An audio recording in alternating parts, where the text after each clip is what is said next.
오늘은 어느 면에서 좀 뜻깊은 날입니다. 매해 크리스마스가 이렇게 오지만 또 크리스마스가 이렇게 일요일이 돼서 이렇게 같이 예배 드릴 수 있는 그런 시간은 그렇게 많지 않은 것 같습니다.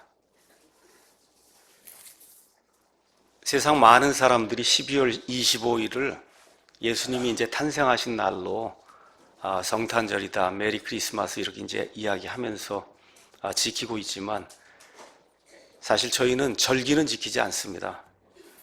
다만 한 가지 확실한 것은 예수님께서 이 땅에 태어나셨다는 그 사실을 우리가 지키고 그것 때문에 하나님께 영광을 돌립니다. 사람은 누구나 다 죽지요. 그런데 죽을 때까지 쭉 살아가는 동안 내가 죽을 날이 이 날이다 하고 자기가 죽을 날을 이렇게 지정해서 이야기할 수 있는 사람은 아무도 없을 거예요. 또 사람은 다 죽지만 죽으려고 태어나는 사람 별로 없거든요. 다 살려고 태어나는데 결국은 이제 죽습니다. 그런데 우리 예수님은 이 땅에 죽으려고 오셨어요. 우리 예수님은 죽을 날이 언제인지를 정확히 알고 사셨어요.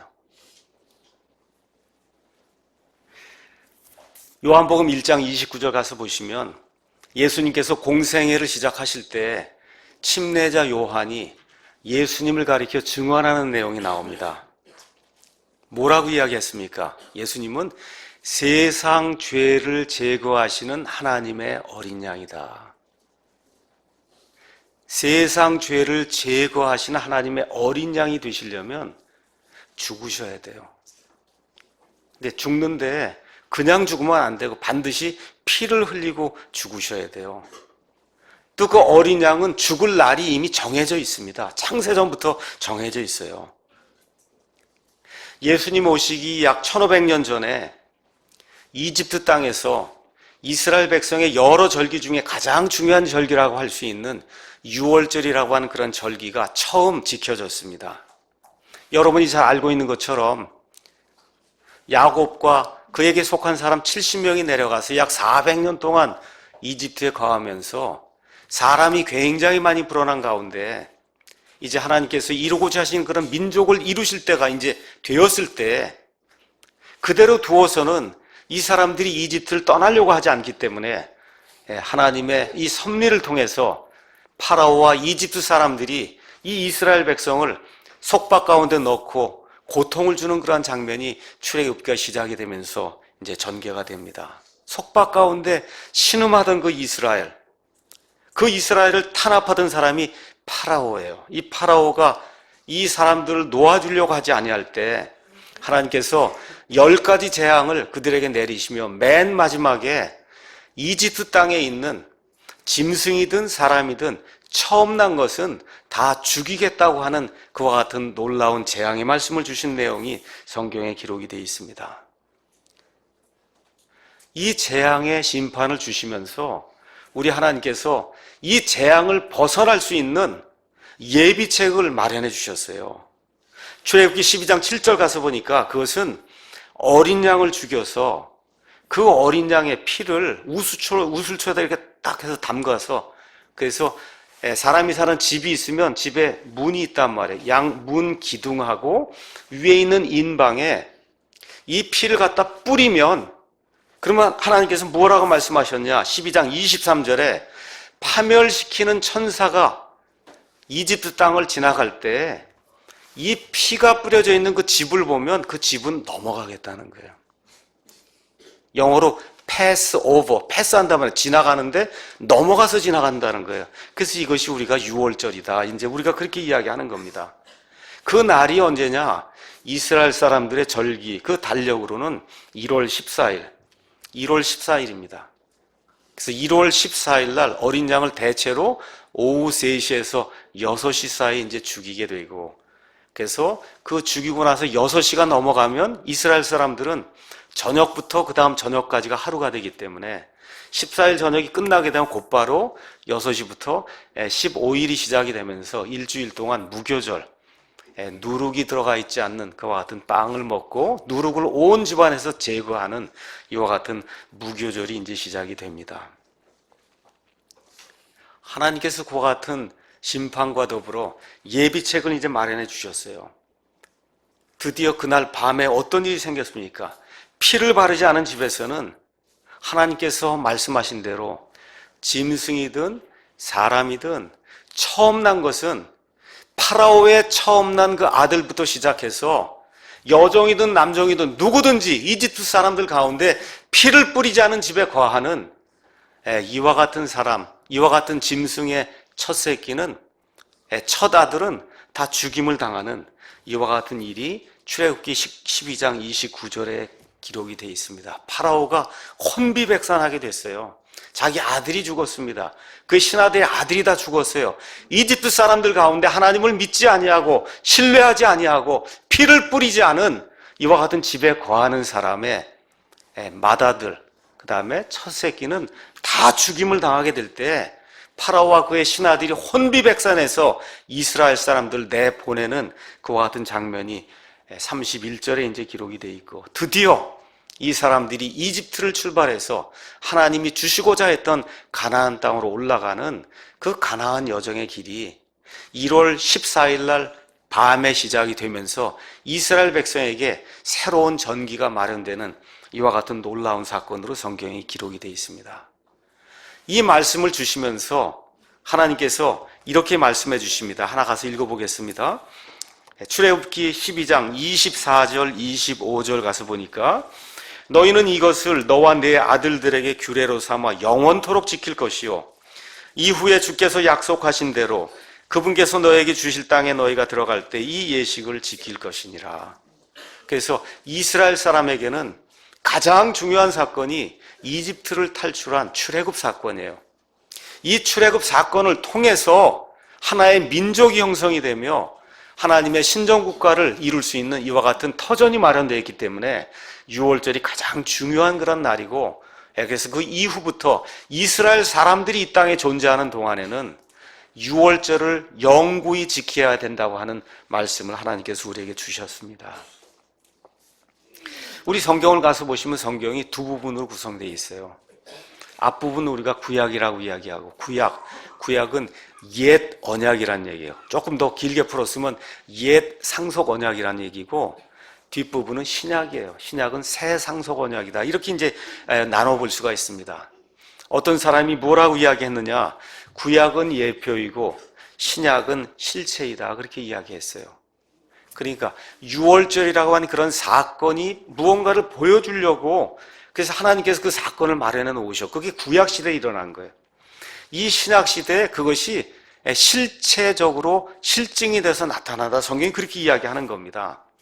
그래서 여기 나오는 이집트는 세상을 이야기하고, 그 다음에 이스라엘 백성을 속박하던 이 파라오는 마귀를 나타내고, 여기 있는 이스라엘은 하나님의 백성을 나타내요.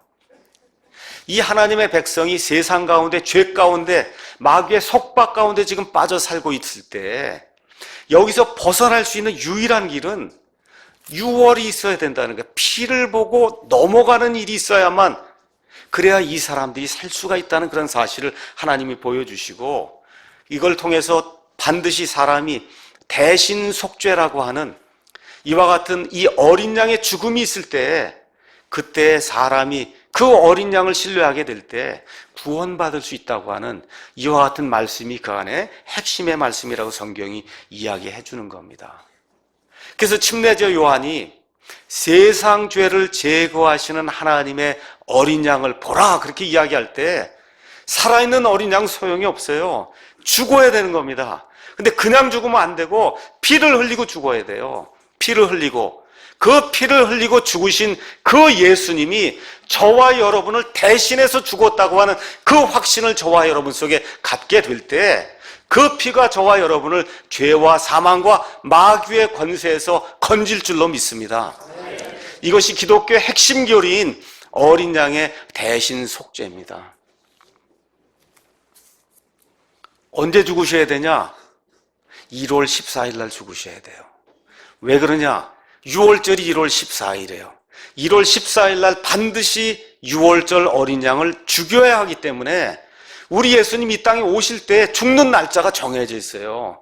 정확하게 이스라엘 사람들의 그 달력에 따르면 1월이 니산월 아니면 아비벌 이렇게 불렀는데 그때 언제 죽으셔야 돼요? 1월 14일에 죽으셔야 돼요.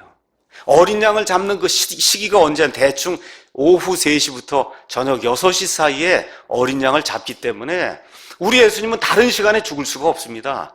죽는 날짜가 정해져 있어요. 죽는 시간이 정해져 있습니다. 예수님 본인 자신이 그 사실을 알고 있어요. 오늘 우리가 읽은 누가복음 22장 7절에서 20절에 나와 있는 말씀은 14일이 시작이 됐습니다. 언제냐? 저녁에 시작이 된 거예요. 그래서 12시간이 지나면 그러면 왜? 우리식으로 얘기하면 수요일 날 저녁 6시라고 생각했어요. 12시간이 지나면 목요일 날 아침 6시예요. 그렇죠?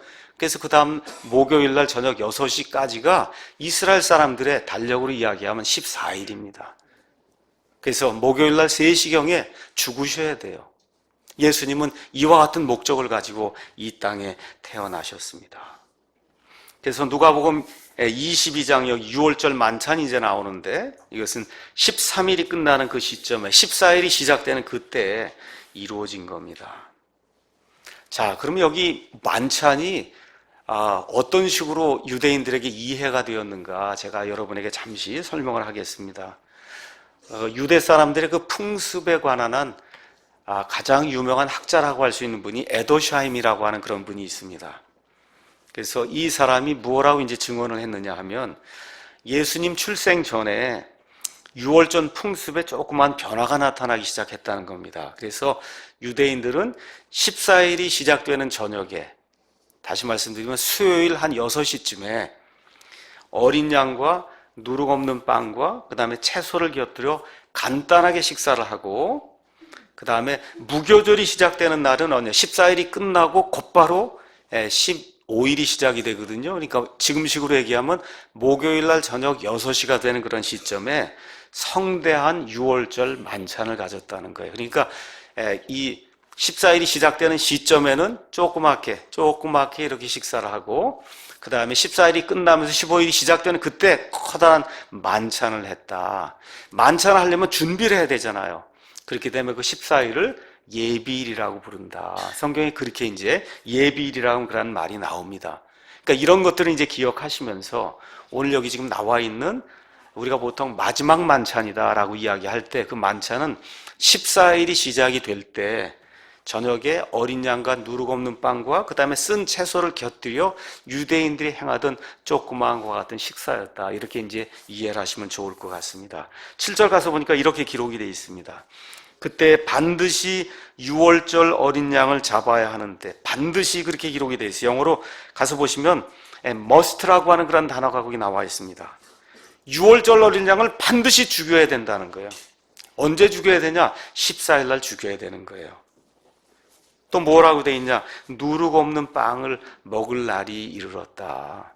평상시에는 누룩을 넣고 빵을 만듭니다. 그래야 빵이 부풀고 좋거든요. 성경에 가서 보시면 누룩, 효모 이런 건 다 부패시키는 거예요.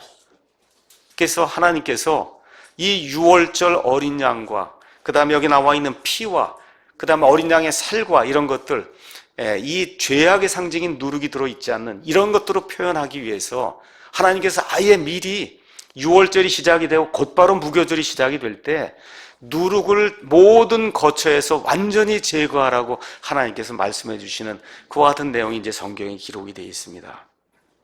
자, 이렇게 되면서 예수님께서 그 다음 구절 가서 보니까 그분께서 베드로와 요한을 보내며 이르시되 가서 우리를 위해 6월절 어린 양을 예비하여 우리가 먹게 하라 라고 이제 예수님께서 말씀하신 내용이 그 안에 기록이 되어 있습니다. 마지막 만찬이에요. 주의 만찬입니다. 자, 그런데 베드로와 요한과 그 다음 예수님 외에는 어디에서 이 일이 일어날지 아무도 몰라요. 예수님 지금 죽으면 안 됩니다. 이 밤을 보내고 그렇죠, 붙잡혔다가 그 다음날 어떻게 3시에 죽으셔야 되거든요. 근데 지금 어떤 일이 생겼냐? 1절에서 6절 가서 보시면 유다가 이미 수제사장들과 유대인들의 장로들과 그들과 합의를 해서 어떻게 하든지 예수님을 죽이려고 하는 그런 모습이 안에 기록이 되어 있기 때문에 예수님 지금 주의 만찬을 행해야 되는 이 시점에 예수님이 잡혀가면 안 된단 말이에요. 그렇죠? 그래서 지금 베드로와 요한 두 사람에게만 가서 유월절 어린 양을 먹을 수 있도록 예비하라고 말씀해 주신 내용이 그 안에 이제 기록이 되어 있습니다. 자, 이런 가운데 예수님께서 표적을 또 하나 주시죠. 뭐라고 이제 말씀하시느냐? 10절. 너희가 도시로 들어가면 물 한 동이를 가지고 가는 사람을 만나리니 그가 들어가는 집으로 그를 따라 들어가서 뭐라고 얘기하느냐? 선생님 말씀하신 대로 내가 내 제자들과 함께 유월절 어린 양을 먹을 객실이 어디 있느냐? 그렇게 이제 이야기하면 그가 잘 갖추어 놓은 다락방 이걸 사용하도록 허가할 테니까 너희가 거기서 유월절을 준비해라. 예수님이 이제 말씀해 주시는 내용이 그 안에 기록이 되어 있습니다. 근데 여러분, 여기 지금 나와 있는 건 남자거든요. 남자가 여기 가서 보니까 물 한 동이를 가지고 간다. 지금부터 2000여 년에 유대 지방에서는 남자가 물동이를 가지고 가는 경우는 별로 없습니다. 물을 길러가는 거, 여러분 수가성의 여인도 그렇고 물을 길러가는 건 거의 대부분 다 여자가 하는 거거든요. 근데 남자가 다 들고 가면 어떻게 할 수가 있어요? 그렇죠? 근데 여기 이상하게도 남자가 나타나서 물 한 동이를 들고 가니까 금방 할 수 있잖아요. 그래서 예수님께서 이와 같은 표적을 통해서 그 사람을 찾아갈 수 있도록, 근데 이렇게 이 주의 만찬을 할 수 있도록 자리를 베풀어 준 이와 같은 그 사람의 이름은 성경에 기록이 되어 있지 않습니다. 여러분, 유치원에 예루살렘 성에 예수님 들어가실 때 예수님께서 어린 나귀를 타고 들어가시잖아요. 그렇죠? 그 나귀의 임자가 이걸 가지고 가서 사용하라고 허락해 주잖아요. 여러분, 그 임자의 이름이 나와 있습니까? 하나님의 일은 많은 경우 이름도 밝혀지지 않은 그런 사람들에 의해서 이루어지는 거예요. 하나님께서 우리에게 감화 감동을 주실 때 하나님의 일을 이름 없이 하나님의 일을 성실하게 행하는 저와 여러분이 되기를 간절히 원합니다. 자, 이렇게 돼서 유월절을 지킬 수 있는 다락방이 예비가 돼 있고, 그래서 이 두 사람이 어린 양과 그 다음에 무교병과 그 다음에 포도주스와 그 다음에 쓴 나무를 이제 준비를 해서 14일이 시작되는 바로 그 시점에 일단은 유월절 만찬을 행하는 그런 모습이 이 안에 이제 기록이 되어 있습니다. 유월절 만찬하는 내용은 14절에서 18절에 나와 있습니다. 자, 제가 다시 한번 말씀드릴게요. 예수님이 이 밤 지나고 나면 그 다음날 죽는다는 사실을 제자들이 알고 있습니까? 모르고 있습니까? 모르잖아요. 예수님이 그렇게 여러 차례 이야기했는데도 아직도 제자들의 마음속에 그게 없습니다. 그러니까 제자들은 시간이 돼서 식사하고 유월절 만찬을 해야 될 때가 되니까 매해 행하던 그런 유월절 만찬이겠거니 이렇게 생각을 하고는 정해진 시간에 그 자리로 모이는 내용이 그 안에 이제 기록이 되어 있습니다. 한번 가서 14절 보겠습니다. 시간이 이름에 그분께서 12사도와 함께 앉으셨다. 제자들은 이 만찬이 어느 면에서 마지막 만찬이 된다, 이런 생각 전혀 하지 못하고 매해 지키는 그런 유월절 만찬 올해도 지키는구나 이렇게 생각을 하고 지금 모인 거예요. 요한복음 13장 23절 가서 보니까 예수님을 중심으로 제자들이 이렇게 모여 있는데 예수님의 오른쪽에는 요한이 앉아 있고 예수님의 왼쪽에는 아마 가룟 유다가 앉아 있는 이런 식의 이렇게 배치가 된 상태에서 보통 우리가 마지막 만찬이라고 하는 이와 같은 만찬이 이제 거행이 되고 있습니다. 15절 한번 가서 볼까요? 예수님께서 그들에게 이르시되, 내가 고난을 받기 전에, 지금 죽는다는 거 말씀하시는 거예요. 제자들은 아직 이해 못합니다. 고난을 받기 전에 너희와 함께 이 유월절 어린 양 먹기를 바라고 또 바라노라. 무슨 이야기를 하는 거냐? 내가 이 땅에 태어난 목적, 그 목적을 너희에게 직접 설명해 주는 그 시간을 갖기를 내가 지난 3년 반 동안 너희와 함께 있으면서 아직 정확하게 이야기하지 않았지만 이 유월절 어린 양을 왜 먹어야 되는가? 그 유월절 어린 양에 대한 그 핵심 내용을 내가 오늘 너희에게 알려주기를 바라고 또 바라는 가운데 지금 이 마지막 만찬을 지금 진행을 하고 있다. 예수님이 그렇게 말씀해 주시는 겁니다. 3년 반 동안의 공생애, 이거 지나가는 동안에 예수님께서 왕국의 복음을 선포하시며 메시아 왕국을 이 땅에 세우시려고 노력을 했지만 온 이스라엘 백성이 예수님을 대적하고 받아들이질 않습니다. 특별히 이스라엘의 정치 지도자들 또 종교 지도자들이 합심을 해서 예수님께 대항하는 것과 같은 일이 성경에 이제 쭉 기록이 되어 있는 가운데 예수님이 결국 예수님께서 처음 오셨을 때의 목적, 그 목적은 뭐냐? 십자가에서 피를 흘리고 죽으시는 거예요. 그렇게 될 때에 비로소 세상 죄를 제거하시는 하나님의 어린 양의 이 목적을 달성할 수 있는 겁니다. 그래서 우리 기독교는 예수님의 죽으심에 달려 있어요. 먼저 죽어야 돼요. 먼저 죽어야 된다. 그러니까 예수님의 죽음이 없는 기독교는 그 성경이 이야기하지 않는 기독교예요. 먼저 예수님이 죽으시고 그 이후에 부활하시고 승천하시고 하늘에 계시다가 다시 재림하셔서 온 세상을 통치한다고 하는 것이 성경에 나와 있는 예수 그리스도의 복음의 핵심 내용입니다.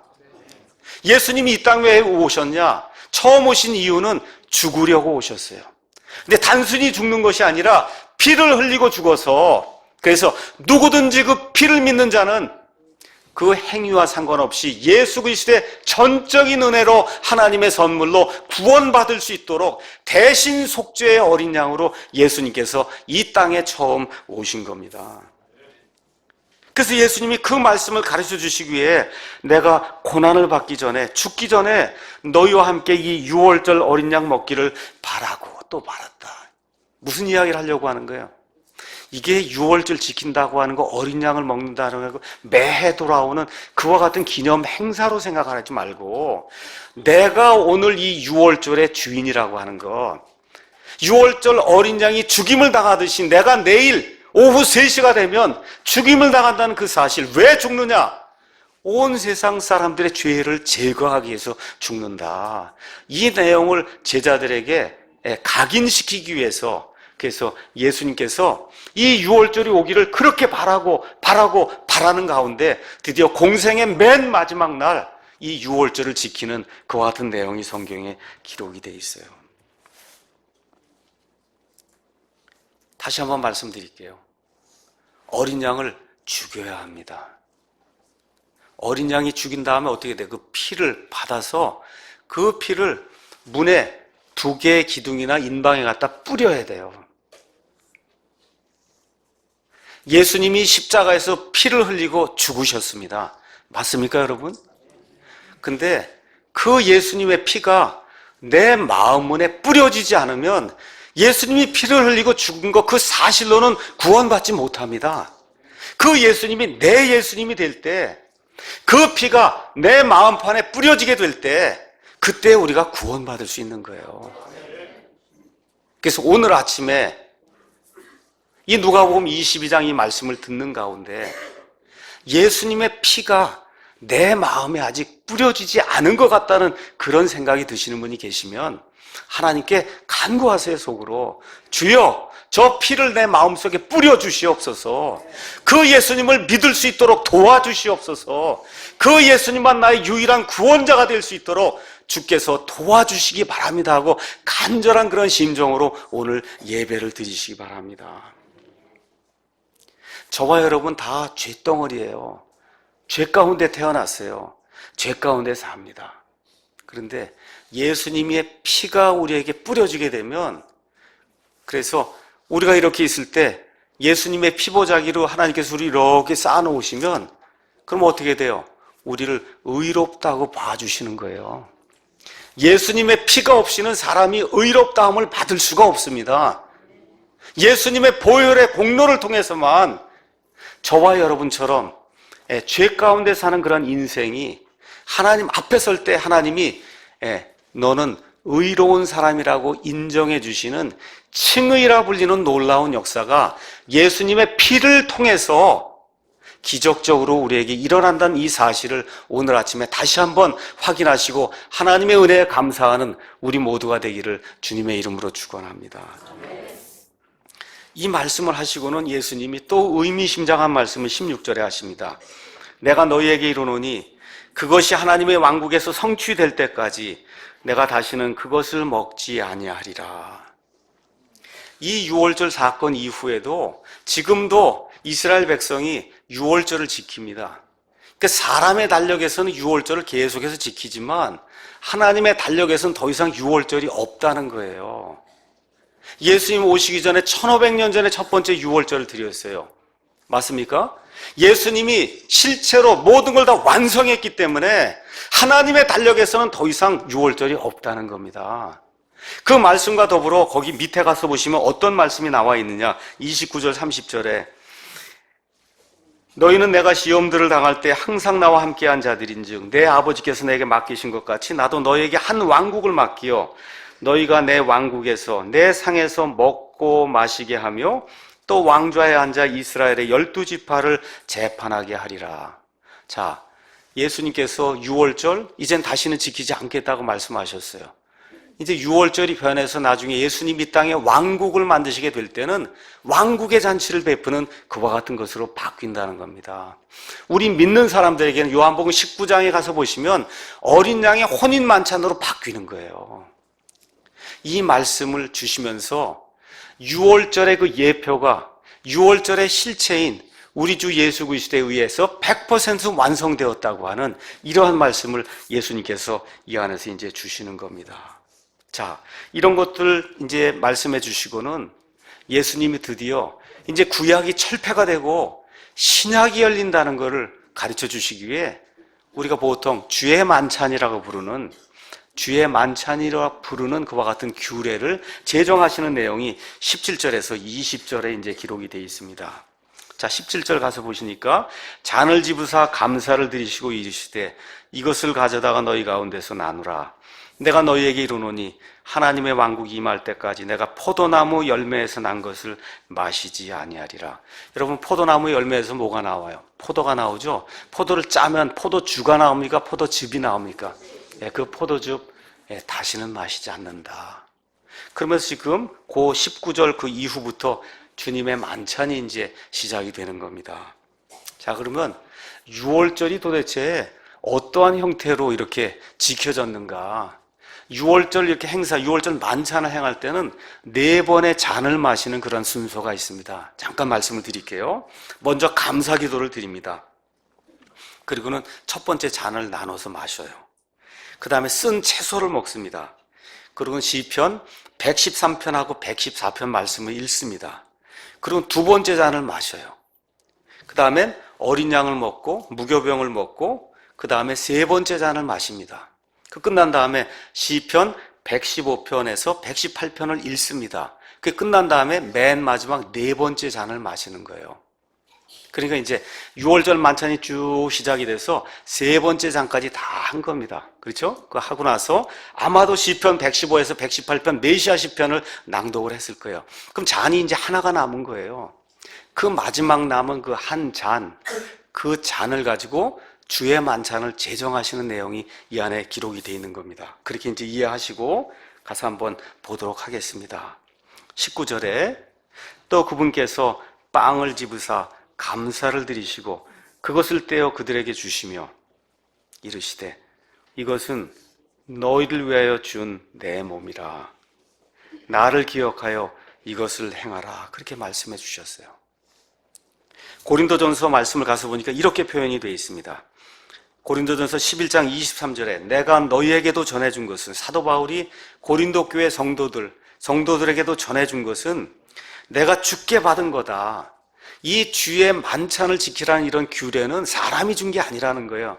하나님에게서 내가 직접 받은 거다. 곧 주 예수님께서 배반당하신 바로 그 밤에 빵을 집으사 감사를 드리신데 그것을 떼시고 이르시되, 뗀다고 하는 게 영어로 브로크입니다. 브레이크 한다는 거예요.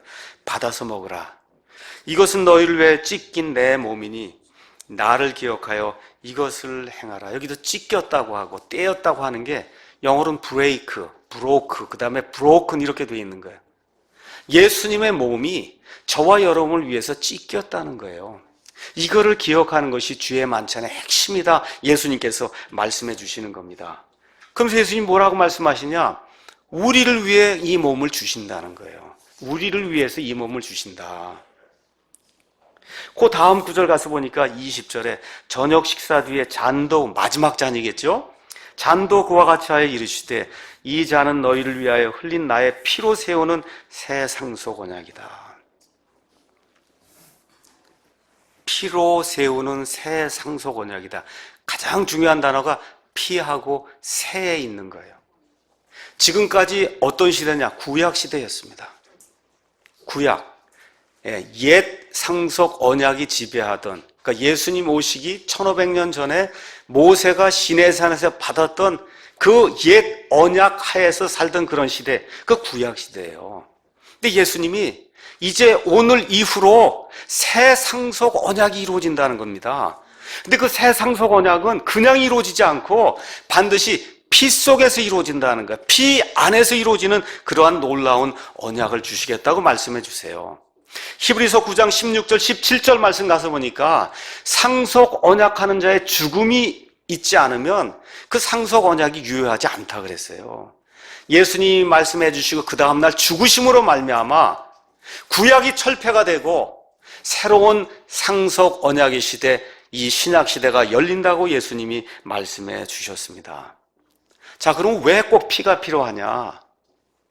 히브리서 9장 가서 보니까 모세가 하나님께 올라가서 하나님의 언약을 받았어요.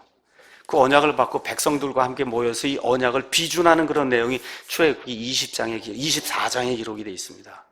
이 언약의 말씀들 듣고는 그리고 모든 것에 피를 뿌리면서 구약이라고 하는 옛 상속 언약을 비준하는 그런 내용이 그 안에 기록이 되어 있어요. 그래서 이 모든 말씀과 더불어 히브리서 9장 22절 가서 보니까 율법에 따라 거의 모든 것이 피로써 깨끗하게 되나니, 다시 말해 피 흘림이 없으면 죄들의 사면이 없다, 그렇게 기록이 되어 있습니다. 피 흘림이 없으면 죄들의 사면이 없다. 그래서 옛 상속 언약도 피를 뿌림으로 발효가 됐고, 새로운 상속 언약 이 신약도 예수님의 피를 뿌림으로 말미암아 이 상속 언약이 효력을 발휘한다고 예수님께서 말씀해 주셨습니다. 그래서 히브리서 10장에 나와 있는 말씀을 제가 한번 읽어보겠습니다. 히브리서 10장 16절에서 18절에 가서 보니까 이 새 상속 언약이 이루어질 때 어떤 일이 생기느냐? 그 날들 이후에 내가 그들과 맺을 언약이 이것이라. 주가 말하노라.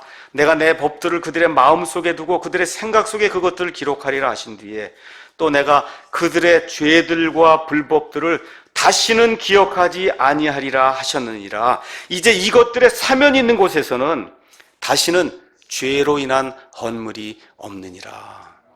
우리 예수님께서 세상 죄를 제거하신 하나님의 어린 양으로 6월절 날 하나님의 6월절 어린 양으로 죽으심으로 말미암아 그 예수님을 우리 마음속에 받아들이게 될 때 여기 나와 있는 것처럼 하나님께서 내가 그들의 죄들과 불법들을 다시는 기억하지 아니하시겠다고 말씀해 주셨어요. 이것을 통해서 저와 여러분이 예수님의 피로 말미암아 그분을 믿는 믿음으로 말미암아 하나님의 아들, 딸이 되는 놀라운 역사가 일어나게 된 겁니다. 그래서 여기 뭐라고 기록이 되어 있어요? 죄들과 불법들의 사면이 있는 곳에서는 다시는 죄로 인해서 헌물을 드릴 필요가 없다고 말씀해 주시며 예수님의 영원하신 단번 속죄의 말씀을 히브리서 기자가 우리를 위해서 기록을 해 주신 겁니다.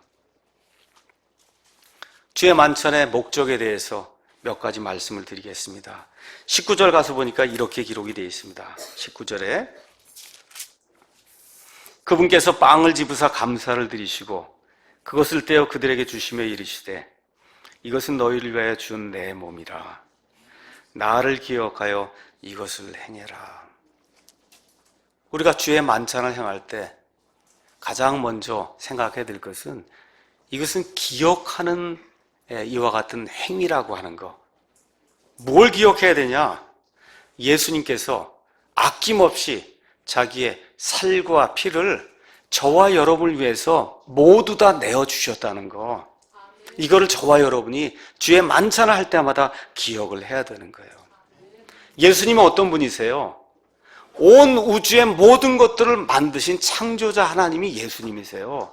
그 하나님이 이 미천한 세상에 사람의 몸을 입고 오셔서 죄 없는 삶을 사시다가 다른 사람이 아니라 나를 위해서 자기의 모든 살과 자기의 모든 피를 주셨다는 거, 이 큰 사랑을 저와 여러분이 기억해야 된다고 예수님께서 주의 만찬의 제정의 목적을 우리에게 알려주셨어요. 그러니까 저와 여러분이 구원받은 사람이라고 하면 첫째 해야 될 일이 뭐냐? 기억해야 된다는 거예요. 뭘 기억해야 되냐? 내 힘으로는 할 수 없다는 걸 먼저 기억하시고, 예수님의 피가 이 모든 것을 해결하셨던 그런 사실, 십자가의 죽음을 통해서 이 모든 것이 해결됐다는 그 사실을 영원 무궁토록 저와 여러분이 기억해야 된다는 겁니다. 그래서 누룩이 들어가 있잖아요. 빵 조각, 그 다음에 여기 포도주스, 포도즙, 이 안에는 아무 효력이 없어요. 그거 먹어도 효력이 없습니다.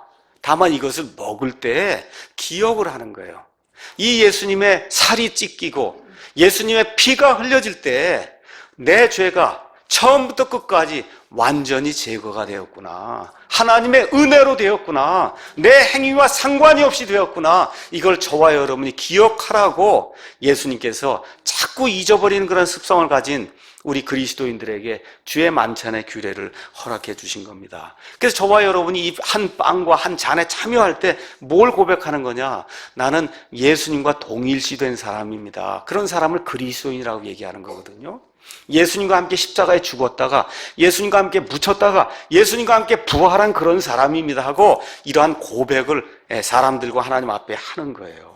그래서 우리는 이런 일들을 기억하기 위해서 주의 만찬을 행하는 겁니다. 천주교에는 미사라고 하는 그런 제도가 있어요.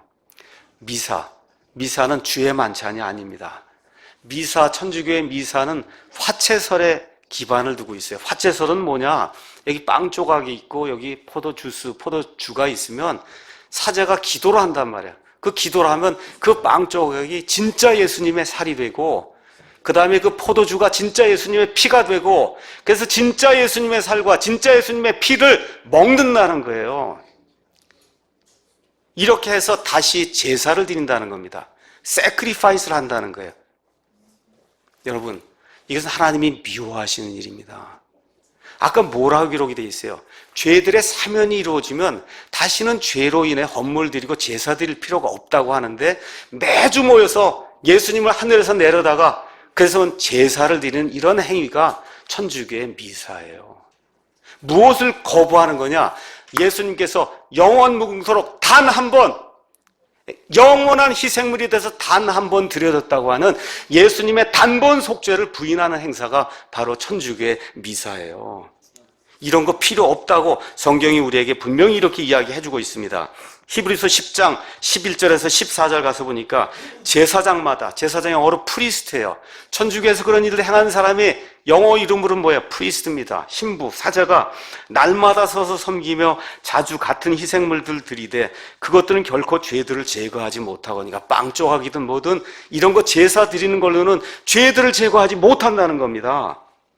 오직 이 사람 예수 그리스도는 죄들로 인해 한 희생물을 영원히 드리신 뒤에 하나님의 오른편에 앉아 계세요. 제사장들은 서서 일하지만 우리 예수님은 한 영원한 희생물을 드리신 이후에 앉아 계세요. 그게 무슨 얘기입니까? 일이 끝났다는 거예요. 구속사역이 끝났다는 겁니다. 더 이상 그 일을 위해 우리가 할 필요가 없다는 거예요. 그 이후부터 자기 원수들이 자기 발받침이 될 때까지 기다리시느니라. 그분께서는 거룩히 구별된 자들, 저와 여러분같이 예수님만을 신뢰하는 그런 성도들을 몇 번? 단 한 번 헌물을 드림으로 얼마 동안? 영원토록 완전하게 하셨다고 성경이 기록하고 있는 거예요. 이것을 믿지 않으면 그 기독교가 아닙니다. 예수 그리스도의 영원한 단번 속죄, 예수님이 한 번 죽으심으로 말미암아 온 세상 모든 사람들의 죄를 완전 무결하게 제거하셨다는 그 사실을 저와 여러분 믿으셔야 돼요. 그걸 저와 여러분이 개인적으로 신뢰하게 될 때 그 예수님의 피가 우리 안에서 역사하시며 저와 여러분이 하나님 앞에 의로운 사람이 될 수 있는 겁니다. 고린도전서 11장 가서 보니까 또 무엇라고 기록이 되어 있냐? 26절에 너희가 이 빵을 먹고 이 잔을 마실 때마다 주의 죽으심을 그분께서 오실 때까지 보인다. 그러니까 저와 여러분 주의 만찬을 행하게 될 때 몇 가지 기억해야 될 것이 있어요. 2000년 전에 우리를 위해서 죽으신 그 예수님을 뒤를 바라보며 기억을 하고 그 예수님이 언제 오실지 모르지만 성경에 나와 있는 대로 오신다고 말씀했기 때문에 그래서 공중에 강림하실 때 우리를 호련히 공중으로 채워 올라갈 수 있는 그런 능력을 가진 그분이 나타날 때까지 그분의 오시는 것을 사모하면서 주의 만찬을 행하는 거다. 그 다음에 또 무엇하고 기록이 되어 있냐? 그 밑에 가서 보니까 저와 여러분 자신을 살펴야 된다는 거예요. 27절에 그러므로 누구든지 주의 이 빵과 이 잔을 합당하지 않게 먹고 마시는 자는 주의 몸과 피에 대하여 죄가 있다. 그러니까 주의 만찬을 행할 때마다 내 자신이 어떤 존재인가, 어떤 존재인데 하나님의 은혜로 지금 여기 서 있는가, 이 자신의 모습을 살펴볼 줄 알아야 된다는 거예요. 그래서 과거를 보고 앞을 내다보고 내 자신을 바라보고, 그렇죠. 이 세 가지가 주의 만찬을 행하면서 우리 가운데서 있어야 된다는 거예요. 마지막으로 고린도전서 10장 17절 가서 보니까 뭐라고 기록이 되어 있냐? 우리가 많아도 한 빵이요 한 몸이니 이는 우리가 다 그 한 빵에 참여하는 자들이기 때문이다. 예수님의 몸이 여러 개 있는 거 아니에요. 여러분, 예수님의 몸이 여러 개자 하나 있어요. 그래서 우리가 이 빵에 참여하게 될 때 우리가 한 빵에 참여하는 거예요. 그 한 빵에 참여하는 것을 통해서 교파에 상관없이, 교단에 상관없이, 남녀노소 상관없습니다. 인종 상관없어요. 그렇죠? 이런 뭐 학식이 많으냐 이런 거 아무 상관없습니다. 오직 성령 침례를 받아서 예수님의 몸에 속한 그 사람이면 누구든지 다 주의 만찬에 참여할 수 있는 자격이 있다고 성경이 이야기해주고 있는 겁니다. 그래서 우리가 주의 만찬을 행하며 한 빵에 참여하게 될 때 무엇을 고백하는 거냐? 우리가 다 한 몸입니다. 그렇죠? 한 몸의 지체입니다 라고 하는 그런 사실을 하나님과 하나님의 천사들과 마귀와 그의 천사들과 이 세상 사람들 앞에서 고백하는 거예요. 이것이 주의 만찬이 담고 있는 귀중한 의미입니다. 결론의 말씀 드리겠습니다. 예수님 죽으실 날이 시간적으로 24시간이 남지 않았어요. 이미 14일이 시작이 됐습니다. 그런데 예수님 바로 이제 이 밤만 지나가면 십자가에 죽으실 텐데도 침착하게 끝까지 하실 일 다 하시는 모습이 안에 기록이 되어 있죠. 그 중에 가장 중요한 게 뭐예요? 6월절이 무엇을 뜻하는가를 이 성도들에게 가르쳐주고, 그 다음에 구약이 철폐가 되면서 어떻게 돼? 이제 신약이 열리면서 새로운 상속 언약이 예수님의 피 안에서 이루어진다고 하는 그런 말씀을 분명하게 이제 가르쳐 주시고, 그리고 그 6월절 어린 양들이 수없이 죽었는데 그 어린 양들이 나를 가리켰다. 여러분, 1500년 동안 6월절 지킬 때마다 수없이 많은 어린 양 죽었잖아요. 그렇죠? 그 어린 양의 실체가 바로 나다. 세상 죄를 지고 가는 하나님의 어린 양으로 내가 와서 이제 이 밤이 지나면 내일 온 세상 사람들을 구원하기 위해서 십자가에 죽는 그 일을 하러 내가 이 땅에 왔다. 이 말씀해 주시고, 그 다음에 우리 신약 성도들 사람이기 때문에 자꾸 잊어버려요. 예수님의 은혜를. 그래서 주의 만찬의 이런 규례를 예수님께서 직접 제정해 주시면서 이 빵과 그 다음에 포도즙에 이게 참여하면서 나의 죽음을 기억하고 나의 재림을 기억하고 나라고 한 사람의 이 여러분과 저의 존재를 기억하는 그런 시간을 가지라고 예수님께서 주님의 만찬을 제정해 주셨어요. 언제까지 이 일을 하느냐? 예수님 재림하실 때까지 하는 겁니다. 예수님 재림 이후에는 이게 뭘로 바뀌어요? 어린 양의 혼인 만찬으로 바뀌면서 다시는 주의 만찬을 우리가 집행하지 않습니다. 마지막으로 이렇게 주의 만찬에 참여할 때 우리가 뭘 고백하는 거예요? 옆에 있는 형제, 자매들 다 한 빵에 참여하면서 우리는 예수님의 몸에 속한 자들입니다. 그리스도인입니다. 하나님의 아들, 딸입니다. 이걸 같이 고백하는 그런 시간이 주님의 만찬의 시간입니다. 제 설교를 여기까지 마치고 이 시간에는 이 모든 말씀들을 이제 기억을 하면서 주의 만찬을 오늘 참 뜻깊은 날이죠.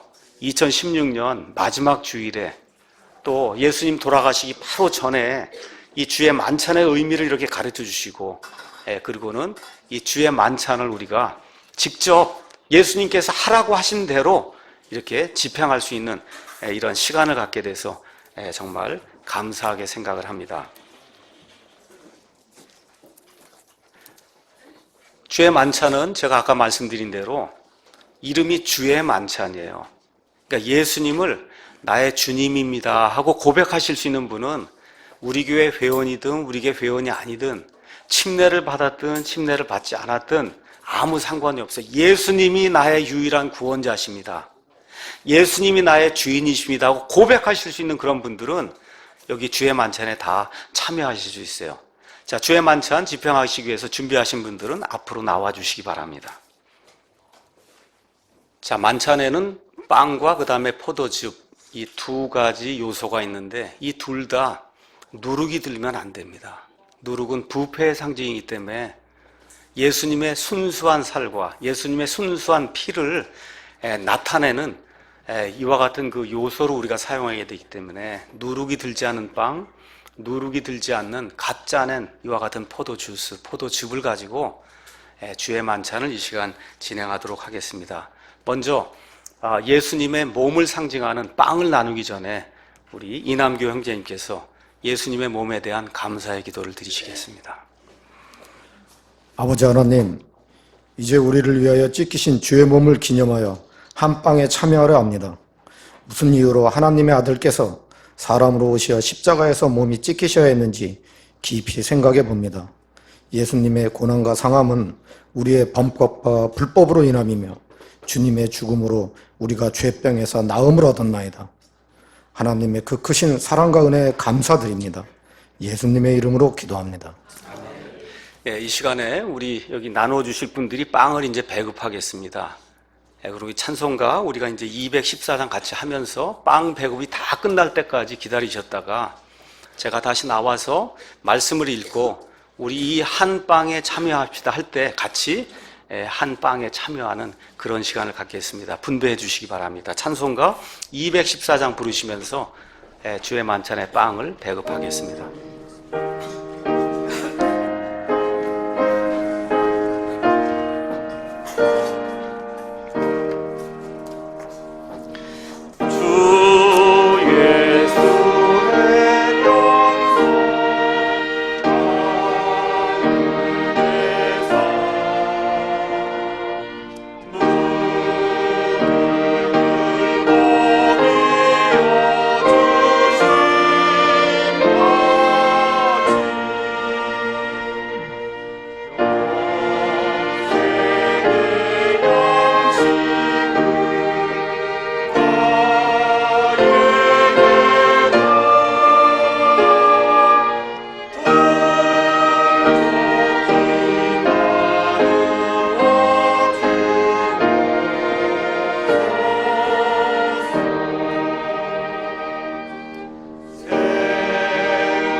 내가 너에게도 전해준 것은 내가 주께 받은 것이니 곧 주 예수님께서 배반당하신 바로 그 밤에 빵을 집으사 감사를 드리신 뒤에 그것을 떼시고 브레이크 하셨어요.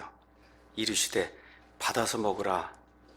이것은 너희를 위하여 찢긴 내 몸이니 나를 기억하여 이것을 행하라 하시고, 예수님의 몸이 저와 여러분을 위해서 찢겼다는 그 사실, 그 예수님의 희생 때문에 저와 여러분이 구원받았다는 그 사실을 기억하시면서 다 같이 이 한 빵에 참여하시겠습니다.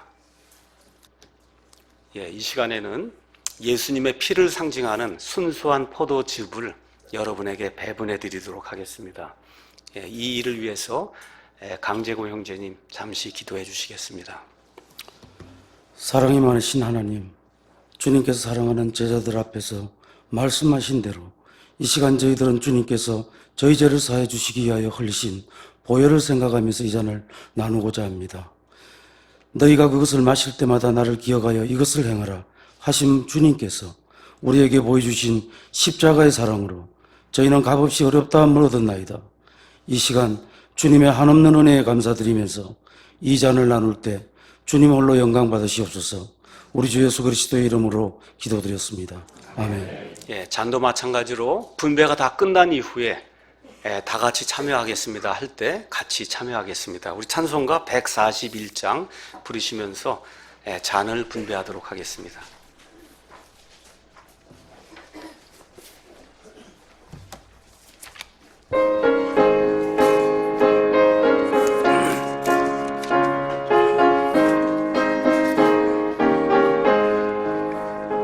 예수 십자가에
후렴 가서 보니까 Are you washed in the blood? 피로 당신은 씻겨져 있습니까? In the soul cleansing blood of the lamb 해서 lam이 L자가 대문자로 되어 있죠. 그 어린 양의 혼을 정결하게 하는 그 피로 저와 여러분이 씻겨져 있는가? 이 부른 이 찬송의 핵심 내용이에요. 여러분 씻겨져 있습니까? 이걸 기억하며 하나님의 말씀 낭독하고 다 같이 예수님의 피를 상징하는 순수한 포도즙에 참여하도록 하겠습니다. 저녁 식사 뒤에 또 그와 같은 방식으로 잔을 집으시고 이르시되 이 잔은 내 피로 세우는, 내 피 속에 들어있는, 내 피로 말미암아 세우는 새 상속 언약이니 구약이 철폐가 됐고 새로운 시대 신약이 열렸으니 너희가 그것을 마실 때마다 나를 기억하여 이것을 행하라 하셨느니라. 이는 너희가 이 빵을 먹고 이 잔을 마실 때마다 주의 죽으심을 그분께서 오실 때까지 보이기 때문이니라. 이렇게 기록이 되어 있습니다. 그래서 이 죄를 속죄하는 예수 그리스도의 그 보혈을 기억하면서 다 같이 예수님이 십자가에 흘려주신 그 고귀한 피를 생각하며 이 잔에 참여하시겠습니다.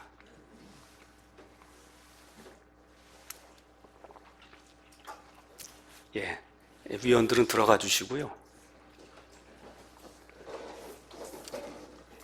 오늘 예배를 이제 마치면서 찬송을 두 곡 하려고 합니다. 한 곡은 기쁘다 구주 오셨네 찬송 하나 하고 그 다음에 그날까지 해서 그 두 곡을 우리가 다 같이 일어나셔서 그렇게 부르고 예배를 마치도록 하겠습니다.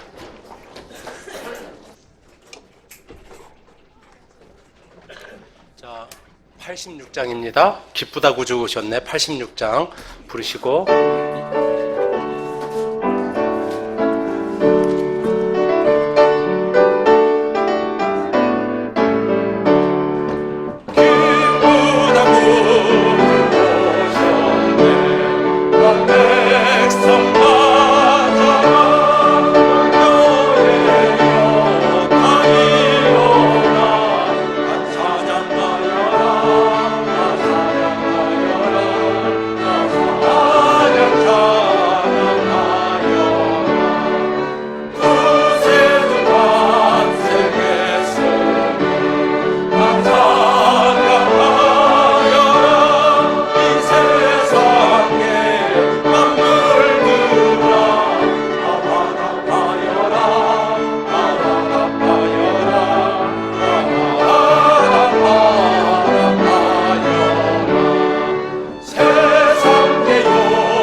예, 512장 부르시겠습니다. 512장 그날까지